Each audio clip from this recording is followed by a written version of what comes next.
اور طریقے سے نہیں تو بائی فیس کم از کم جانتے تھے کہ یہ کون سے معززین ہیں اور یہ کون صاحب ہیں اور یہ بائی نیم اور کہاں رہتے ہیں، اس طرح کی سیٹنگ تھی۔ تو میرے کان تو مزید کھڑے ہو گئے جب انہوں نے نام بتائے، کیونکہ میں ان معززین سے اچھی طرح واقف تھا اور ان کے جو قدامت پرستانہ خیالات اور نظریات ہیں اس سے بھی مجھے جو ہے، اور میں آج یہ سوچ کے حیران ہوتا ہوں کہ میں نے اسی وقت ایزیوم کر لیا تھا کہ یہ سنیما نہیں بنے گا، حالانکہ جو اس نے سیٹنگ منتخب کی وہ شہر سے تھوڑا سا باہر ایک اڈا تھا، جو اب بہت بڑا اڈا بن گیا، لیکن اس وقت ایک چھوٹی سی جگہ تھی، اور وہاں سے جو ہے جو ہمارے پہلے صدر ہیں سردار ابراہیم خان، ان کا گھر بالکل سمجھ لیں کہ کوئی 10-20 میٹر کے اس پہ ہے۔ تو وہاں پہ اس نے، یعنی وہاں کو آبادی نہیں کہ کوئی اتنی بڑی کوئی بالکل آ کے آپ شہر میں اس کو کر رہے ہیں۔ تو میں نے کہا یار اگر یہاں لوگ جا کے خالی جگہ پہ بیٹھ کے تو کوئی فلم دیکھ لیتے ہیں تو اس میں حرج کیا ہوگی، لیکن بہرحال کمیٹی نے انسسٹ کیا، ڈیپیوٹی کمشنر کو کہا کہ یہ آپ بھول جائیں، اس طرح کی کوئی حرکت کا لفظ انہوں نے استعمال کیا، راولاکوٹ کی سرزمین پہ، یہ شہیدوں اور غازیوں کی سرزمین ہے، یہ ان کے الفاظ تھے۔ تو اس طرح کی کوئی حرکت اس سرزمین پہ جو ہے ہم برداشت نہیں کر سکتے۔ تو مجھے جب وہ ساری تفصیلات پیدا ہوئی تو I was really deeply disappointed, چونکہ آپ کسی کی سرزمین ہوں، اس سے کسی کو کوئی جو ہے وہ پرابلم نہیں ہونا چاہیے۔ آپ اپنے آپ کو شہیدوں کی سرزمین سمجھتے ہیں، غازیوں کی سرزمین سمجھتے ہیں، ان کی لائف اینڈ ڈیتھ کو سیلیبریٹ کرتے ہیں، تو جو لوگ اس کو نہیں پسند کرتے ان کو اس سے پرابلم نہیں ہونا چاہیے۔ میرا حق نہیں بنتا کہ میں جا کے معزز بن کے تو لاٹھی پہن کے کھڑا ہو جاؤں کہ جی آپ کیوں کر رہے ہیں جی سیلیبریٹ اپنے غازیوں اور شہیدوں کو۔ یہ تو کوئی بات ہے، جنگ مونگرز قسم کے جنگ باز لوگ تھے، جو میں نظریات کوئی بھی لے کے جا سکتا ہوں، لیکن یہ میرا رائٹ نہیں بنتا۔ اسی طرح میں نے یہ فیل کیا کہ ان معززین کا یہ رائٹ نہیں بنتا کہ یہ ہماری پوری جنریشن کو ایک ایسی فیسلٹی سے محروم کر رہے ہیں جو جدید دنیا کی سب سے زیادہ فیسینیٹنگ قسم کی، اس وقت کم از کم کی میں بات کر رہا ہوں، یہ ارلی 80s کی بات کر رہا ہوں میں، جب میں فرسٹ ایئر میں تھا کالج میں۔ تو ظاہر ہے ہم لوگ وی سی آر لاتے تھے، کہیں سے مووی دیکھتے تھے، اور مووی بھی وہ موسٹلی جو ہے وہ زیادہ تر اس وقت انڈین موویز بڑی پاپولر ہوتی تھی، اور وہ ابتدائی دنوں کی موویز جس میں نصیر الدین شاہ اور امیتابھ بچن اور اس طرح کے بڑے بڑے جو ہے دلیپ کمار اور اس ٹائپ کے جو آئیکون قسم کے ایکٹرز ہوتے تھے اس وی سی آر پہ۔ تو میں نے کہا کہ یہاں ہر گھر میں تقریباً وی سی آر ہے، اور ہر گھر میں جو ہے وہ انڈین مووی چلتی ہے نان سٹاپ، اور اگر گھر میں نہیں بھی چلتی تو جو اس طرح کے نوجوانوں کے گروہ جو ہیں وہ مل کے تو کہیں جو ہے وہ یہ دیکھتے ہیں موویاں رینٹ کر کے۔ تو یہ آپ قابو تو نہیں کر سکتے، تو آپ ایک تھیٹر، ایک سینما جو ہے ایک پراپر جگہ جو باقاعدہ لائسنسڈ ہے، اس میں آپ کی جو ہے وہ سینسرشپ ہے، سب کچھ ہے، آپ نے اس پہ وہ دن اور آج کا دن وہاں پہ جو ہے وہ سنیما نہیں بنا۔ اب اس کا مطلب یہ ہرگز نہیں ہے کہ راولاکوٹ کے لوگ یا آزاد کشمیر کے لوگ کنزرویٹو ہیں، ناٹ ایٹ آل، ایسی کوئی کہانی نہیں، لیکن اس کا مطلب یہ بالکل ہے کہ وہاں پہ ایک کنزرویٹو جو ہے وہ very limited group of people اور ایک کنزرویٹو مائنڈ سیٹ نے سوسائٹی کو اپنی ذاتی جاگیر سمجھا ہوا ہے کہ جی ہمیں یہ بات پسند نہیں تو کوئی نہیں کر سکتا۔ اب یہی بات ہم لے کے جاتے ہیں سری نگر میں، تو سری نگر تو ہسٹوریکلی ایک بہت ہی ڈیولپ قسم کی سٹی ہے جس کا آرٹ اور کلچر کے ساتھ ایک تعلق ہے، اور ظاہر ہے کہ یہ اس پہ کسی سے کوئی بحث تو کر ہی نہیں سکتا کہ آرٹ اینڈ کلچر سے مووی کو آپ نکال لیں تو کتنا بڑا ایک خلا جو ہے وہ پیدا ہوتا ہے۔ تو جب ملیٹنسی نے وہاں پہ ٹیک اوور کیا تو انہوں نے سب سے پہلے کلچر پہ اٹیک کی، اور اس کو میں آپ کو بتا دوں کہ یہ ایک باقاعدہ جو ہے ایک جانی بوجھ جس کو آپ کہتے ہیں پلانڈ اور ویل تھاٹ قسم کی ایک موو تھی کہ سب سے پہلے ایک کلچر جو ہے اس کو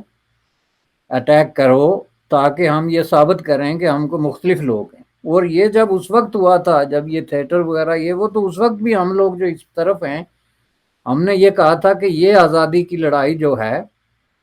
کسی بھی طریقے سے نہیں بنتی، چونکہ اس کا رنگ تو پھر فرقہ واریت کا ہے یا ایک مذہبی جنونیت کا ہے،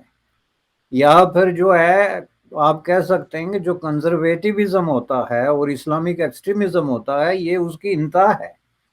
کہ جب آپ ایک سٹی جو کہ ایک جو ہے آپ سٹی آف جائے بھی کہہ سکتے ہیں سٹی آف سری نگر کو مختلف حوالوں سے دنیا بھر سے وہاں لوگ آتے ہیں ٹورسٹ آتے ہیں تو اس سٹی کا آپ فیس بگاڑ کے تو کچھ چیزیں ایزیوم کریں کہ نہیں جی یہ چیزیں یہاں پہ گویا تھی ہی نہیں جن میں سے ایک جو ہے وہ تھیٹر ہو گیا دوسرا پھر آپ نے اسی پروسیس میں یہ جا کے تو جب پنڈتوں پہ اٹیک ہوئی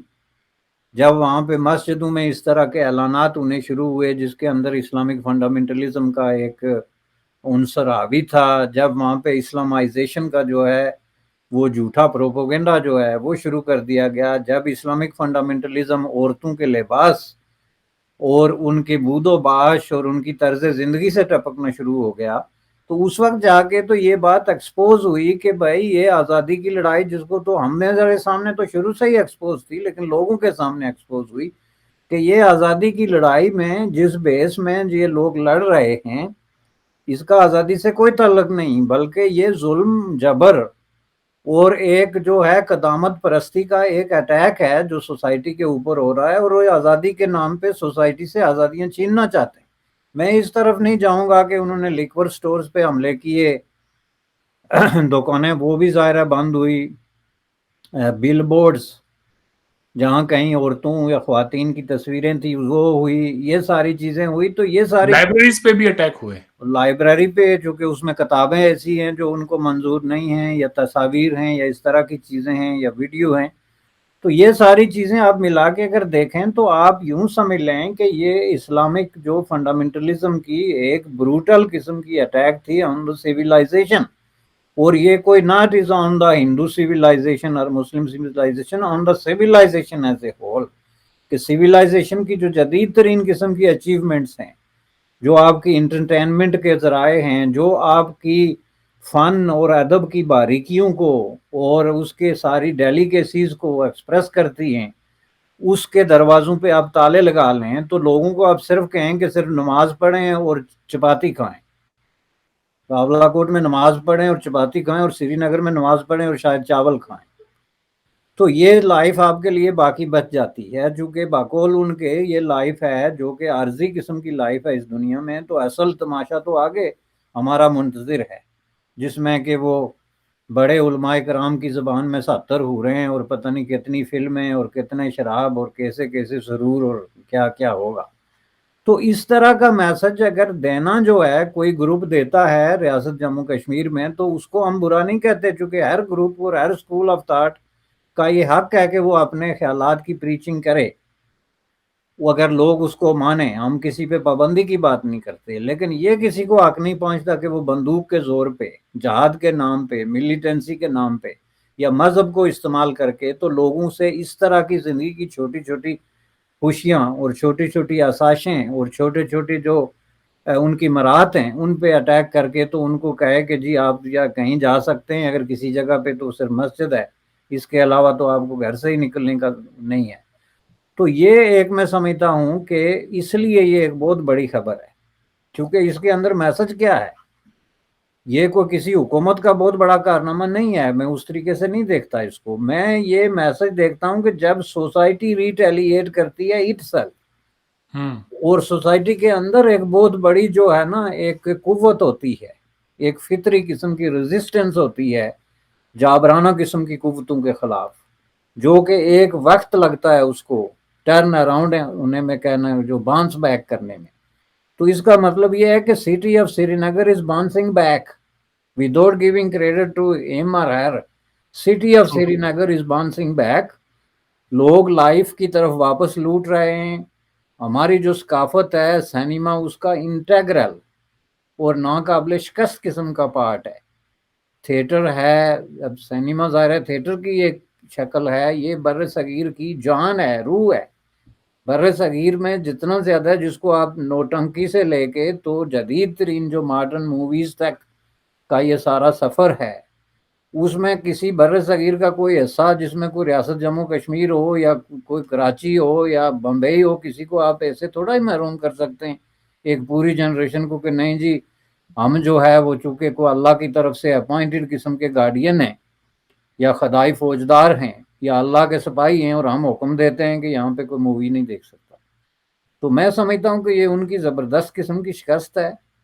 اور یہ سویلائزیشن کی فتح ہے. اور میرے خیال میں یہ جو ہے اب سلسلہ اس طریقے سے آگے چلتا جائے گا، اور جس قدر یہ منفی نیگیٹو قوتیں ہیں سوسائٹی کی، فنڈامنٹلسٹ قسم کی تھنکنگ ہے، اس کو جو ہے چڑ اس بات سے ہوتی ہے، ان چیزوں سے ہوتی ہے، خواہ وہ مووی ہو، رقص و سرور کی محفلیں ہوں، جو ہے وہ تھیٹر ہو، ڈرامے ہوں، اس طرح کی جتنی چیزیں ہوں جس میں انسان ایک نیچرل جو ہے وہ شکل میں اپنے آپ کو، اپنے خیالات کو یا اپنی اچیومنٹس کو ایکسپریس کرتا ہے، یہ ان لوگوں کو پسند نہیں. تو میں سمجھتا ہوں کہ یہ ان کی بہت بڑی شکست ہے اور یہ انسانیت کی بہت بڑی فتح ہے. جی، بہت سارے لوگوں سے جب آپ بات کریں گے تو وہ یہ بھی کہیں گے کہ دیکھیں جی، یہ ہمارے کلچر سے اس کا کوئی تعلق نہیں ہے. ہم چونکہ مسلمان ہیں اور ہمارے معاشرے کے اندر اس قسم کی جو چیزیں ہیں، فلمیں دیکھنا یہ ٹھیک سمجھا نہیں جاتا ہے. تو آپ ان لوگوں کو کیا کہیں گے؟ وہی لوگ، اب جیسے میں نے کہا کہ جموں کے اندر اگر کوئی سری نگر کے نوجوان جموں جاتے تھے تو وہاں جا کے فلمیں دیکھتے تھے، لیکن اپنے یہاں پر جو ہے اگر کوئی چیز کھلنے ہو تو اس میں کچھ لوگوں کو بھی اعتراض ہوتا ہے. تو کیا یہ ان کے کلچر کا حصہ ہے یا نہیں ہے؟ دیکھیں جی، کلچر جو ہوتا ہے نا سر، یہ تو بہت بڑا ایک بہت ہی ان پڑھ قسم کی اور اگنورینس پہ مبنی اسٹیٹمنٹ ہوگی کہ ہم مسلمان ہیں تو ہمارے کلچر میں جو ہے وہ یہ آرٹ اور یہ کلچر اور یہ چیزیں نہیں ہیں. کیونکہ بنیادی طور پہ کلچر جو ہے اس کا مذہب کے ساتھ اس طریقے سے تعلق نہیں ہے. مذہب جو ہے وہ کلچر کا ایک حصہ ہے، کلچر مذہب کا حصہ نہیں ہے. Culture itself bigger than life ایک چیز کا نام ہے جس میں اگر آپ پوری اینتھروپالوجی کی سائنس کے حوالے سے چلے جائیں گے تو آپ دیکھیں گے کہ اس میں مذہب کا حصہ جو ہے وہ 10% سے زیادہ نہیں ہوتا. لیٹ می ڈیفائن عام آدمی کی بینیفٹ کے لیے کہ کس طریقے سے آپ دیکھیں کہ کلچر کہتے کس کو ہیں کہ کسی ایک خاص علاقے میں، ان دس کیس لیٹ سے ان دا سٹی آف سری نگر، لوگوں کا رہنا سہنا، کھانا پینا، اٹھنا بیٹھنا، ان کی بود و باش، ان کا طرز تعمیر، ان کا آرٹ، ان کی یہ ساری چیزیں کیا ہیں، اس سب کو ملا کے تو آپ کلچر. اب اس کو آگے آپ دو حصوں میں تقسیم کرتے ہیں، ایک ہوتا ہے مٹیریل کلچر، ایک ہوتا ہے non material culture. Material culture میں یہ ہوتا ہے کہ آپ کے گھر کیسے آپ بناتے ہیں، سڑکیں کیسی تعمیر کرتے ہیں، بلڈنگیں کیسی ہیں، یہ ساری آپ کے جو جتنے بھی آن گراؤنڈ قسم کی، آن گراؤنڈ پہ جو آپ کی مادی، جن کو آپ مٹیریل چیزیں کہتے ہیں، اس کو ہوتا ہے. اور زیادہ تر یہ ریفلیکٹ ہوتا ہے آپ کے گھروں سے. تو مثلا سری نگر میں لوگ ایک خاص طریقے سے موسمی حالات کے پیش نظر ایک خاص طرح کے گھر بناتے ہیں. اس کی نسبت جو ہے وہ آپ کیرالہ یا کہیں اور چلے جائیں جہاں موسم اور طرح کا، اور طرح کے گھر بناتے ہیں. تو وہ سری نگر والے وہ گھر کے اوپر ٹین اس لیے نہیں لکھتے ڈالتے کہ ہم مسلمان ہیں، یا اسلام میں کہیں لکھا ہوا ہے کہ گھر کے اوپر جو ہے وہ ٹین ہوگی، بلکہ وہ وہاں کے مقامی موسمی حالات کی روشنی میں یہ ڈیسیجن کرتے ہیں جو صدیوں سے ہوتا آ رہا ہے. تو آپ کا مٹیریل کلچر جو ہے وہ ریلیجن سے متاثر نہیں ہوتا، بلکہ حالات، واقعات، ماحولیات، موسمیات، یہ سارے فیکٹر مل کے اس کو ڈیولپ کرتے ہیں. آپ مسلمان ہو کر ایران میں گھر بنائیں گے تو وہ ایک پاکستانی کے گھر سے ڈیفرنٹ ہوگا. آپ مسلمان ہو کے باسنیا میں گھر بنائیں گے تو وہ ایک جو ہے وہ ترکش آدمی کے گھر سے مختلف ہوگا. آپ جو ہے وہ جدہ میں یا سعودی عربیہ میں گھر بنائیں گے تو وہ جو ٹھنڈی جگہ ہیں یا نارتھ افریقہ کے مراکش اور الجزائر کے گھروں سے مختلف کیوں ہوگا؟ اگر آپ مسلمان ہیں تو پوری دنیا میں ایک طرح کے گھر کیوں نہیں بناتے؟ آپ مسلمان ہو کے پوری دنیا میں تو ایک طرح کی مسجد بناتے ہیں چونکہ وہ اسلام کا اور مذہب کا ایک سمبل ہے، اس پہ ہمیں اعتراض نہیں. لیکن آپ گھر نہیں بناتے چونکہ آپ جو کچھ ہیں آپ اس دھرتی کی وجہ سے ہیں، اور اس دھرتی کو آپ ریفلیکٹ آپ کے گھر کر رہے ہیں. میں مٹیریل کلچر کی بات کر رہا ہوں. اسی طرح جو ہے آپ کس قسم کا لباس پہنتے ہیں، اس کا فیصلہ بھی آپ کا موسم اور آپ کے اپنے لوکل حالات کرتے ہیں نا. اب ان لوگوں سے آپ یہ پوچھیں جو آپ کو یہ جو سوال پوچھ رہا ہے کہ آپ جو ہے وہ عربوں کی طرح چوغے کیوں نہیں پہنتے؟ کشمیر کے اندر چوگے کیوں نہیں پہنتے؟ یا آپ جو ہے وہ اپنے وہ لمبے جو ہے وہ شالیں اور اس طرح کی چیزیں کیوں پہنتے ہیں؟ اس لیے کہ یہ آپ کے لوکل کلچر اور لوکل جو آپ کی موسم اور ان ساری چیزوں سے جڑا ہے، خواہ آپ کا مذہب کوئی بھی ہو، یہ چیزیں آگے جاتے جاتے اینڈ تک جاتی ہیں ایک ایک کر کے. اگر میں گننا شروع ہو جاؤں پورا دن لگے گا. کہ کلچر کے اندر جو اس کا مٹیریل آسپیکٹ ہے وہ آپ کے لوکل حالات سے ہوتا ہے، اس کا کوئی مذہب سے تعلق نہیں. اسی طرح یہ کہنا کہ جی مذہب میں ہم مسلمان ہیں تو ہم مووی نہیں دیکھ سکتے، اس کا کہاں پہ جو ہے کس جگہ پہ لکھا ہوا ہے؟ یہ تو اسلام میں بہت ساری جو کنٹروورشل قسم کی چیزیں ہیں یا روایات ہیں، اس میں ہم مووی نہیں دیکھ سکتے. یہ ان لوگوں نے فتوے دیے تھے جو آج کل 24 گھنٹے اپنی موویاں بنوا کے تو انٹرنیٹ پہ ڈال رہے ہوتے ہیں. بہت خوب. یہ ان کے بڑے بڑے علماء کرام جو ہیں سو کالڈ قسم کے، ان کی موویاں نہیں ہیں. تو یہ کیا مووی کس کو کہتے ہیں؟ Moving picture of a person, moving and talking and walking, right. تو یہ کیا کرتے، کیا کیا حرکتیں کرتے ہیں اسپیکر پہ کھڑے ہو کے، تو وہ بنانا جائز ہے. تو یہ چیزیں جو ہیں یہ میرے خیال میں اب لوگ سمجھ گئے ہیں، ان کے اندر اتنی ایک نالج آ گئی ہے کہ اگر وہ اس کو بنیاد بنائیں گے کہ یہاں پہ سٹی آف سری نگر میں ایک مووی تھیٹر نہیں ہونا چاہیے چونکہ ہم مسلمان ہیں، تو میں سمجھتا ہوں کہ یہ آرگومنٹ ان کو بائٹ بیک کرے گا اور ان کو دیوار سے لگائے گا. کوئی یہ سننے کے لیے جو تیار نہیں ہوگا. اور اس طرح کے یوز لیس قسم کے آرگومنٹ انہوں نے یوز کر کے تو اس سوسائٹی کو، اس تہذیب کو تباہ کر کے برباد کر کے رکھ دیا. اور اس کام کے جو ہیں وہ 30 سے 40 سال جو ہیں وہ بالکل خاک میں ملا دیے، ان کو تباہ و برباد کر کے رکھ دیا. تو میں نہیں سمجھتا کہ ان کو مزید کوئی سننے کے لیے تیار ہوگا. بڑی اچھی اور سچی بات کہی ہے آپ نے بشانی صاحب. مجھے یاد ہے جب میں سال 2018 میں پاکستان گیا تھا، تب وہاں کے جو فارمر چیف جسٹس تھے ثاقب نثار صاحب، انہوں نے بھی کچھ اسی طرح کی ایک سٹیٹمنٹ دی تھی کہ ہندوستان کی بنی ہوئی جو فلمیں ہیں ان کا ہمارے کلچر سے کوئی تعلق نہیں ہے. اس لیے انہوں نے بین لگا دیا تھا انڈین ٹیلی ویژن چینلز کے اوپر، انڈین فلموں کے اوپر.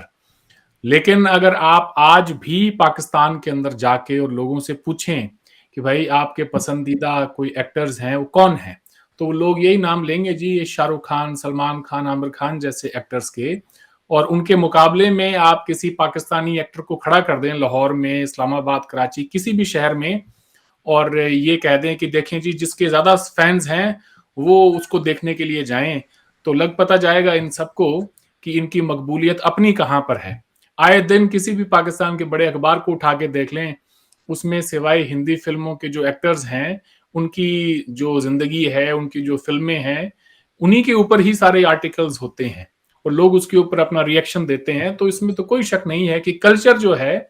وہ ایک مختلف چیز ہے، اس کا مذہب سے کوئی تعلق نہیں ہے. اور کلچر ایک خاص خطے میں آباد جو لوگ ہیں ان کی جو زبان ہے